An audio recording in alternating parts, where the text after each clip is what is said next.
Hi everyone, this is Stan, your favorite Polish Taiwan YouTuber. Hope you're all having a great day. Welcome to today's show. The news of Wagner's group Coup in Russia attracted the attention of many Taiwanese viewers.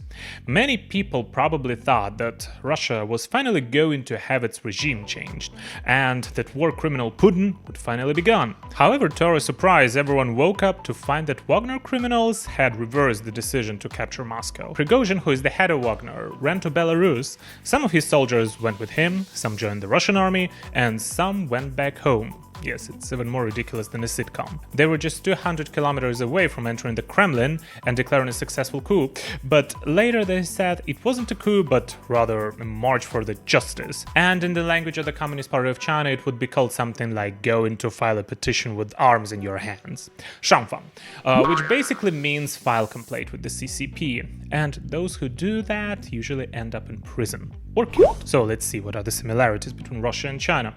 There could be two possible reasons for what happened.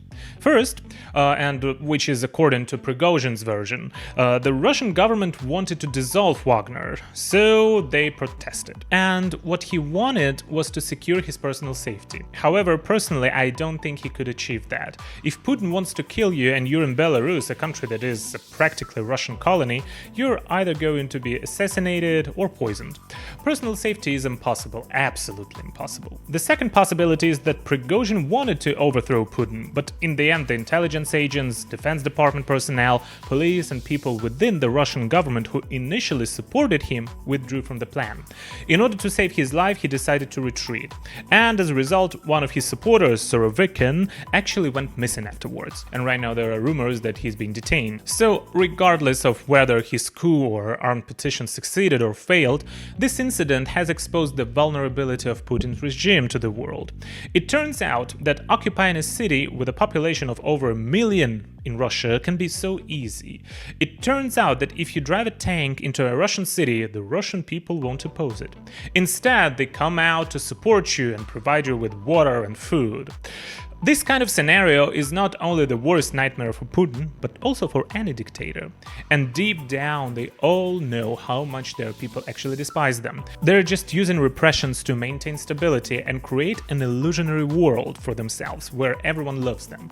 In this regard, I'm talking about Putin's good friend, the Communist Party of China and its leader Xi Jinping. Returning to Tsar Putin, he's not a great emperor that he wants everyone to believe he is, but a former KGB agent, an authoritarian ruler who illegally seized power. The people in reality do not worship him as described by the media. Instead, everyone would be happy if they discovered any armed organization trying to overthrow him and would welcome them. Recently, Putin himself admitted that Wagner is an organization funded by the Russian government.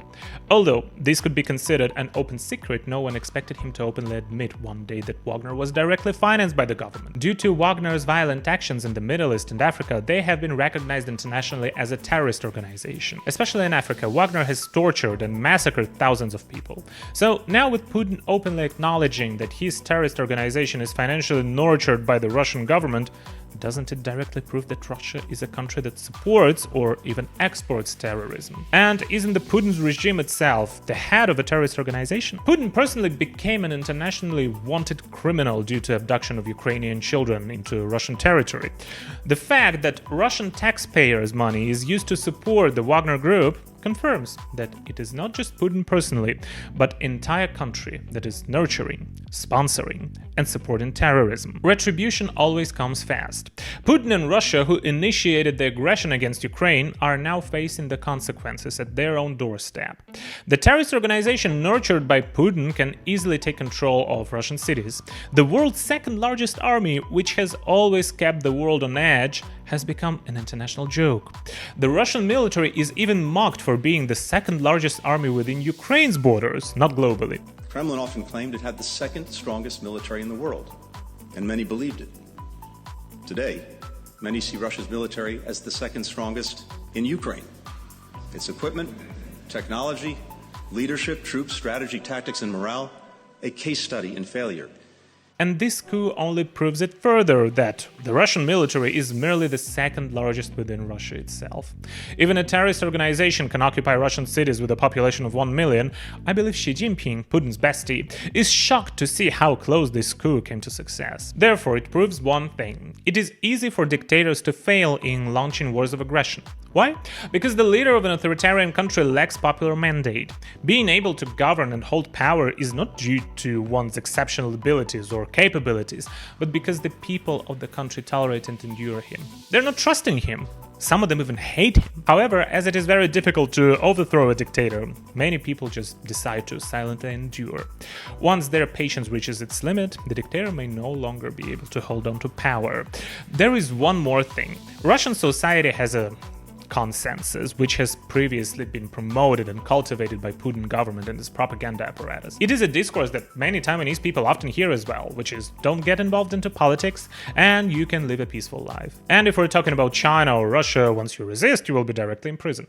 This has led to a lack of sense of responsibility among the Russian people towards their country and has caused Russian society to become highly divided. On the one hand, the passive society is easy to manage, which is favorable for dictators. However, on the other hand, once there is enough power to oppose the dictator, the people will feel indifferent. Today it's Putin, tomorrow it could be Prigozhin, and the day after tomorrow it might be Xi Jinping from China.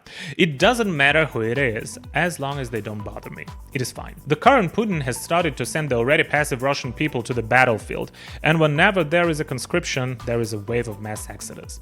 Of course, the Russian people would rather support another person to see if that person could be slightly better than the current one. After all, this Putin has been in power for over 20 years. I believe this social phenomenon is somewhat similar to China. On the one hand, the wolf warrior nationalists can intimidate, and Xi Jinping can claim that he wants to occupy Taiwan. However, if they actually decide to wage a war, the cost to be paid would be substantial. Does Chinese society only support aggression when it feels secure? Once a real war breaks out, will those Chinese little pink nationalists go crazy and flee to other countries just like the Russians did? Russia and China share many similarities. Superficially, they both have strong and stable authoritarian regimes, but in reality they can crumble within a few days. In 1989, no one could have predicted that the Soviet Union would completely collapse in 1991. The Russian aggression in Ukraine could very well bring the war to Putin's doorstep, and Putin's situation might make Xi Jinping and his 7 dwarfs from the Politburo reconsider their ambitions to invade Taiwan. What goes around comes around after all. 别看你今天闹得欢，小心啊，今后拉清单。 Thank you for watching. If you liked the video, please press like, subscribe and share. This is Stan. I see you in the next one. Bye bye.